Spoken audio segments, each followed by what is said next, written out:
very, very much. During every single day of the Trump administration, I will very simply put America first.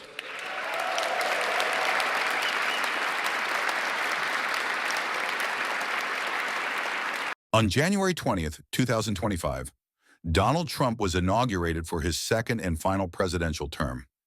It has been over a month since then. President Trump made many promises during his election campaign. Let's check in on his progress. This inflation thing's a big deal. So in the first 90 days, the strokes that you make to change the economy when you're elected are a big deal. What's the first things you're going to do in that? Well, in terms of inflation, you're right. And it's almost inflation over the economy, if you want to really know, because people are getting wiped out like never before. I think it's the highest inflation we've ever had. They say it's the highest in 48 years. I think it's the highest ever. We pay very high energy costs, and especially now, but we're paying very, very high. I believe I'll be able to get energy down to 50% of what it is right now within a period of less than a year. Wow. That's pretty good. It's going to happen fast. Well, what are you going to do to do that? What causes that? They're going to drill. They're going to frack. They have tremendous additional... So taking the regs off. Taking the regulations off. We have to. Hours of taking office, President Trump declared a national energy emergency as part of his plan to push for more oil and gas drilling and to heavily boost fossil fuels. But that's not all. The president also started a process to reverse much of what former President Biden did on green energy. Big changes that could ease or end new regulations on greenhouse gases and cut development of electric vehicles. It certainly appears Trump has taken action, but of course, wherever Trump goes, so does controversy. I don't personally believe he's been in office long enough to see the full effects of his plan here just yet.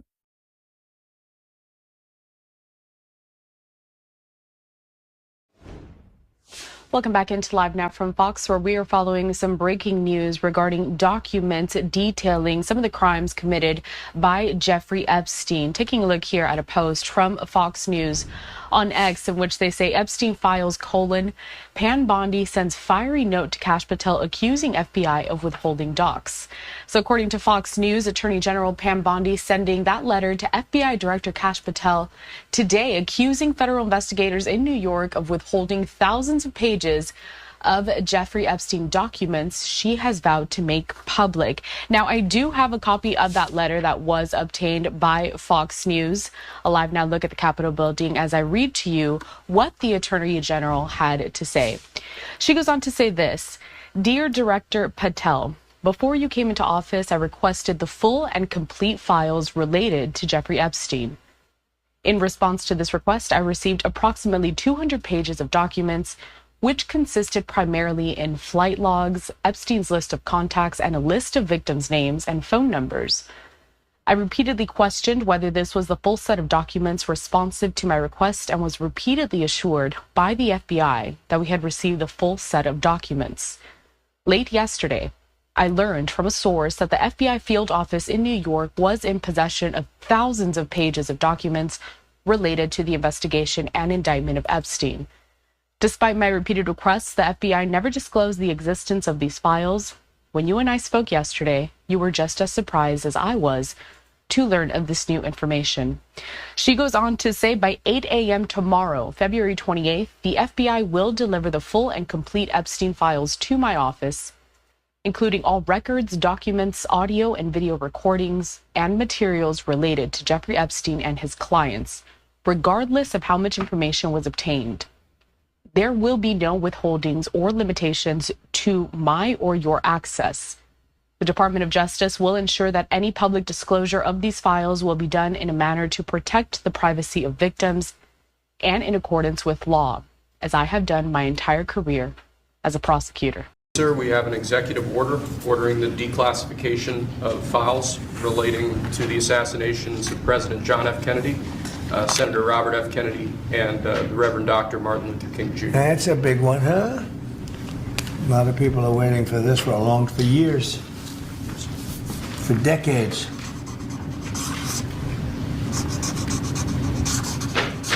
And everything will be revealed. Okay? Give that to RFK Jr.? Yes, sir. I think it's pretty safe to say Trump kept his word on this one. These files needed to be released a long time ago. Whatever you think about Trump, I think we can all agree that the American people want to know the truth, and we want to stop being lied to.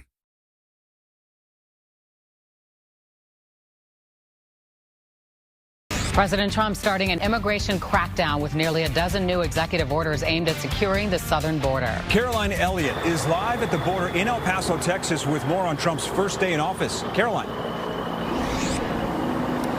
Don, Scott, yeah, very busy first day in office for the new president. We know that President Trump has already revoked 87 Biden policies and signed 10 executive orders, all focused on border security.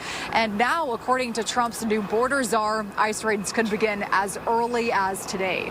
Border czar Tom Homan told Fox News the main priority is to target those undocumented migrants with a criminal record, and teams are already on the ground in cities including Chicago, New York, and Boston.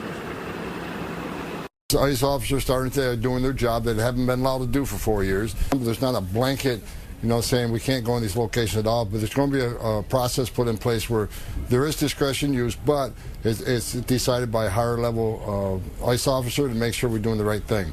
Has to be a significant public safety threat, a significant national security threat to do something like that. President Trump also ordered Customs and Border Protection to shut down the CBP One app. The app has allowed migrants to get an appointment to request asylum and stay in the United States until that appointment. But now Customs and Border Protection posted on its website that the app was no longer available and all existing appointments have been canceled. I don't even have an answer to give my son. What's going to happen? He comes and he asks me what's going to happen. What answer do I give my son? I don't have an answer because I don't know what's going to happen to us on the streets. President Trump signing a stack of executive orders yesterday, making good on a major campaign promise, tackling illegal immigration. Let's bring in the new border czar to the president, Tom Homan, also the former acting ICE director. So, Tom, we were expecting, based on your initial schedule, that today roundups of criminal illegal aliens and the process of deporting them would begin. That seems to have been put on hold for a little while. When can we expect that to happen? Where will it begin? No, it started. It has started. ICE teams are out there as of today. We gave them the direction to prioritize public safety threats that we're looking for. So we've been working up the target list. There was some discussion about Chicago because the specific operational plan was released. So we had to look at and reevaluate, does this raise officer safety concerns? And it does. Mm-hmm. But we've addressed that, and teams are all effective today. So critics were saying, okay, you're going to round up people's abuela, their grandmother, and ship them back to where they emigrated from. Who are the people that you're targeting, at least in this initial phase? Right out of the gates, public safety threats. Those who are in the country illegally that's been convicted or arrested for a serious crime. But let me be clear. It's not only public safety threats that will be arrested, because in sanctuary cities, we're not allowed to get that public safety threat in the jail, mm-hmm. which means we got to go to the neighborhood and find him. And when we find him, he may be with others. And unlike the last administration, we're not going to tell ICE officers not to arrest an illegal alien. So if they find others, they'll be arrested. So sanctuary cities are going to get exactly what they don't want: more agents in the neighborhood and more collateral arrests. Yeah. President Trump signed a number of executive orders, as we pointed out, on illegal immigration. Here's what he signed. He declared a national border emergency, ended birthright citizenship, ended catch and release, reinstated remain in Mexico, designated cartels as foreign terrorist organizations, deployed active troops to the southern border, and end the use of the CBP One app, which many people were using to schedule interviews to claim asylum here in the United States. I want to take a couple of those, but let's first of all go with this idea of ending birthright citizenship. It's enshrined in the 14th Amendment. How, with an executive order, can the president change that? Well, first of all, President Trump's a game changer. Every one of the executive orders we worked on, and these are game changers. This is going to give us the most secure border in my lifetime. So great for him to do that. Birthright citizenship is a major driver of illegal immigration. Mm-hmm. I know I've done this over 3 decades. One of the first things an illegal alien does when they get here is get birth to U.S. citizen child, because I think that makes him immune from our laws, right? So even if he goes to immigration court and loses his case, even though he's in the country illegally, he's convicted of a crime and gets to order removal, they think that the fact to have a U.S. citizen child would make him immune. We can't send that message to the whole world that You can enter our country illegally, which is a crime. You commit another crime, and you can even get removed by an immigration judge after expensive due process. But if you have your citizen child, you're off the hook. We can't send that message. We'll never fix the border. The priority is to remove illegal aliens with a criminal record and who pose a significant security threat. There will likely be many more deported back to the countries they immigrated from. It is sad for families, but laws must be followed. And if the country cannot sustain even its own people, it cannot sustain millions of immigrants on top of them. Not to mention immigrants being taken advantage of by American employers, as we've seen on this channel before. Even as we are a nation of immigrants, we're also a nation of laws. Undocumented workers broke our immigration laws, and I believe that they must be held accountable, especially those who may be dangerous. If you're a criminal, you'll be deported.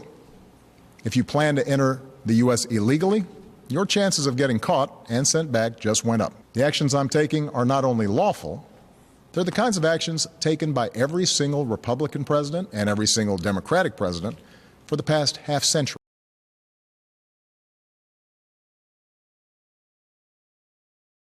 So far, it's been moving along fairly rapidly, pretty much on schedule.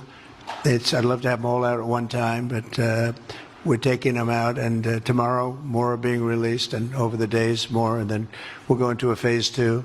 But we'd like to get all of the hostages, and if we don't, it will just make us somewhat more violent. I will tell you that, because they would have broken their word.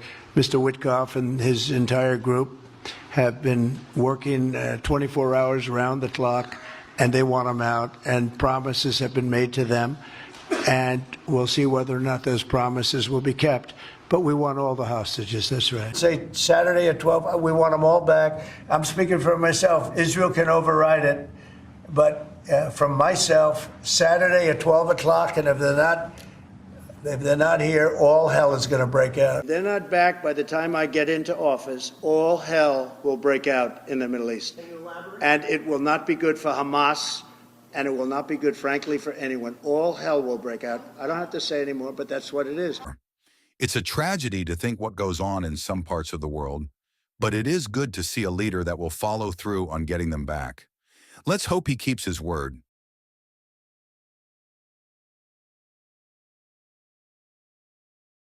Informed the federal workforce, which they've looked to do for many years, that if they're working for the federal government, they must show up to the office on time and on schedule. We don't want them to work from home because, as everyone knows, most of the time they're not working, they're not very productive, and it's unfair to the millions of people in the United States who are in fact working hard from job sites and not from their home.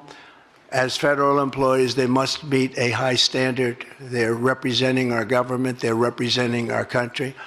If they don't agree by February 6th to show up back to work in their office, they will be terminated, and we will therefore be downscaling our government, which is something that the last 10 presidents have tried very hard to do but failed. Things in the border, but also based on balancing budgets and getting our country back into shape, and this is a big part of it. So, Elon, if you could get up and explain where you are, how you're doing, and how much we're a successful guy. He's really working so hard, and he's got businesses to run. And in many ways, I say, how do you do this? And, you know, he's sacrificing a lot and getting a lot of praise, I'll tell you. But he's also getting hit, and we would expect that, and that's the way it works. So I'd like to have Elon Musk please say a few words. Well, thank you, Elon. Thank you, Mr. President. I actually just call myself a humble tech support here because this is actually, as crazy as it sounds, that is almost a literal description of the work that the Doge team is doing, is helping fix the government computer systems. Many of these systems are extremely old. They don't communicate. There are a lot of mistakes in the systems. The software doesn't work. So we are actually tech support. It's ironic that it's true. The overall goal here with the Doge team is to help address the enormous deficit. We simply cannot sustain as a country $2 trillion deficits. The interest rates, just the interest on the national debt, now exceeds the Defense Department spending. We spend a lot on the Defense Department, but we're spending like over $1 trillion on interest. If this continues, the country will become de facto bankrupt. It's not an optional thing, it is an essential thing. That's the reason I'm here. And taking a lot of flack, and getting a lot of death threats, by the way. I mean, I'd like to stack them up, you know. But if we don't do this, America will go bankrupt. That's why it has to be done. And I'm confident at this point, knock on wood, you know, knock on my wooden head, there's got a lot of wood up there, that we can actually find $1 trillion in savings. That would be roughly 15% of the $7 trillion budget. And obviously that can only be done with the support of everyone in this room. And I'd like to thank everyone for your support. Thank you very much. This can only be done with your support. So it's really, DOGE is a support function for the president and for the agencies and departments to help achieve those savings and to effectively find 15% in reduction in fraud and waste. And we bring the receipts. So people say, like, well, is this real? Just go to doge.gov. We line item by line item, we specify each item. I love it. A 20% dividend, so to speak, for the money that we're saving by going after the waste and fraud and abuse. If it's 20%, we'd give back a lot of money to the taxpayer. And also it'd give an incentive for the taxpayer to go out and report things to us where we could save money. That's President Trump backing the idea of a DOGE dividend that could send $5,000 checks to American taxpayers. It's clear that measures are being taken to cut government waste and fraud. I don't think taxpayers would bark about getting $5,000 back. Whether you're a Republican, Democrat, or something else entirely, I think we can all agree we'd love to see that check.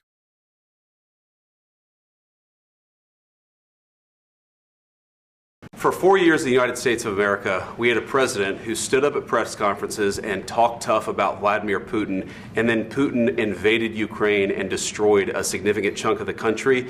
The path to peace and the path to prosperity is maybe engaging in diplomacy. We tried the pathway of Joe Biden of thumping our chest and pretending that the President of the United States' words mattered more than the President of the United States' actions. What makes America a good country is America engaging in diplomacy. That's what President Trump is doing. Can I ask you?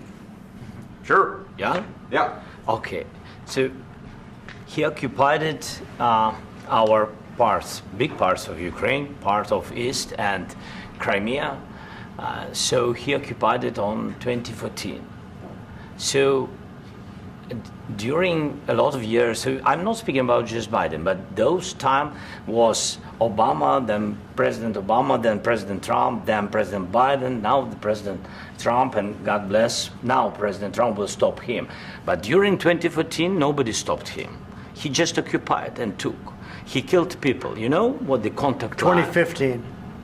2014 2014. and 2014. 2014? Yeah. So I was not here. Yeah, but that's exactly right. Yes, but during 2014 till 2022, the situation the same. The people have been dying on the contact line. Nobody stopped him. You know that we had conversations with him, a lot of conversation, my bilateral conversation, and we signed with him, me, like a new president. In 2019, I signed with him the deal. I signed with him, Macron and Merkel, we signed ceasefire. Ceasefire. All of them told me that he will never go. We signed him with gas contract. Yes, but after that, he broken this ceasefire. He killed our people and he didn't exchange prisoners. We signed the exchange of prisoners, but he didn't do it. What kind of diplomacy, JD, you are speaking about? What do you mean? I'm talking about the kind of diplomacy that's going to end the destruction of your country. Yes, but if you Mr. President, with respect, I think it's disrespectful for you to come into the Oval Office and try to litigate this in front of the American media. Right now, you guys are going around and forcing conscripts to the front lines because you have manpower problems. You should be thanking the president for trying to bring an end to this conflict. Have you ever been to Ukraine that you say what problems we have? I have been to. Come once. I've actually watched and seen the stories, and I know what happens is you bring them on a propaganda tour, Mr. President. Do you disagree that you've had problems bringing people into your military? And do you think that it's respectful to come to the Oval Office of the United States of America and attack the administration that is trying to prevent the destruction of your country? A lot of questions. Let's start from the beginning. Sure. First of all, during the war, everybody has problems. Even you, but you have nice ocean and don't feel now, but you will feel it in the future. God bless. You don't know that. God bless. God bless. You will not have a war. Don't tell us what we're going to feel. We're trying to solve a problem. Don't tell us what we're going to feel. I'm not telling you. Because you're in no position to dictate that. Remember this. You're in no position to dictate what we're going to feel. We're going to feel very good. You will feel influence. We're going to feel very good and very strong. You will feel influence. You're right now not in a very good position. You've allowed yourself to be in a very bad position, and he happens to be right about it. From the very beginning of the war. You're not in a good position. You don't have the cards right now. With us, you start having I'm not cards. Playing cards. Right now, you don't. You're playing cards. Mr. President. You're playing cards. Serious. You're gambling with the lives of millions of people. You're gambling with World War III. You're gambling with World War III.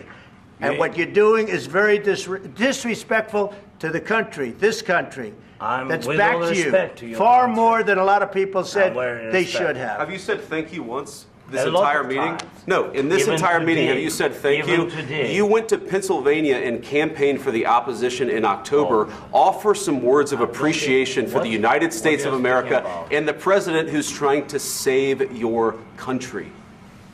Please, you think that if you will speak very loudly about the war, you can... He's not speaking loudly. He's not speaking loudly. Your country is in big trouble. Can I Wait a answer? minute. No. You've done a lot of talking. Your country is in big trouble. I know. You're not winning. You're not winning this.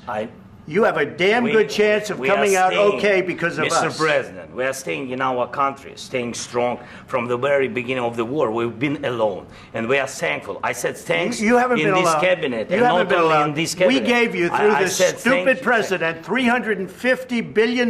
You voted we gave for you your military equipment, You and you voted men for are your brave, president. but they had to use our military. What about if you didn't have our military equipment, you invited if me you to didn't speak. have our military equipment, this war would have been over in 2 weeks. In 3 days, I heard it from Putin. In 3 days, this is something Maybe new. less. In 2 weeks, of course he has. It's going to be a very hard thing to do business like this. Again, I tell you. Just say thank you. I said a lot of except that there are disagreements, and let's go litigate those disagreements rather than trying to fight it out in the American media when you're wrong. We know that you're wrong. But you see, I think it's good for the American people to see what's going on. I understand, sir. I think it's very important. That's why I kept this going so long. You have to be thankful. You don't have the cards. Thankful. You're buried there. Your people are dying. I can tell you You're again, running low I know. on soldiers. Listen, please, you're running Mr. low on President. soldiers.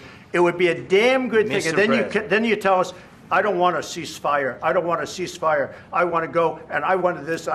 Look. If you could get a ceasefire right now, I tell you, you take it so the bullets stop flying and your men stop getting killed. Of course, we want to stop the war. But you're saying you don't want a ceasefire. But I said to you, I want a ceasefire. With guarantees. Because you'll get a ceasefire faster than an agreement. Ask our people about ceasefire, what they think. That wasn't with me. For you that wasn't with me. That was with a guy named Biden, who was not a smart person. That was with Obama. President. It was your president. Excuse me. That was with Obama, who gave you sheets, and I gave you javelins. Yes. I gave you the javelins to take out all those tanks. Obama gave you sheets.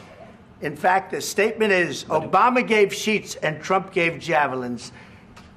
You got to be more thankful, because let me tell you, you don't have the cards. With us, you have the cards. But without us, you don't have any cards. One more question to Mr. Vice President. I'm sorry, here. It's going to be a tough deal to make, because the attitudes have to change. What if Russia breaks ceasefire? What if Russia breaks peace talks? What do you do then? I understand that it's a heated conversation right now. What are you saying? She's asking, what if Russia breaks the ceasefire? What if anything? What if a bomb drops on your head right now? Okay? What if they broke it? I don't know. They broke it with Biden because Biden, they didn't respect him. They didn't respect Obama. They respect me. I know at first glance this can make Trump and Vance look bad, and a lot of people are commenting on this. They refer to it as schoolyard bullying, but Zelensky should not have aired these grievances in the media. Trump and Vance both listened politely until Zelensky told them they would feel it in reference to war, and he never tried to clarify or correct what he said. Like, comment and subscribe for more.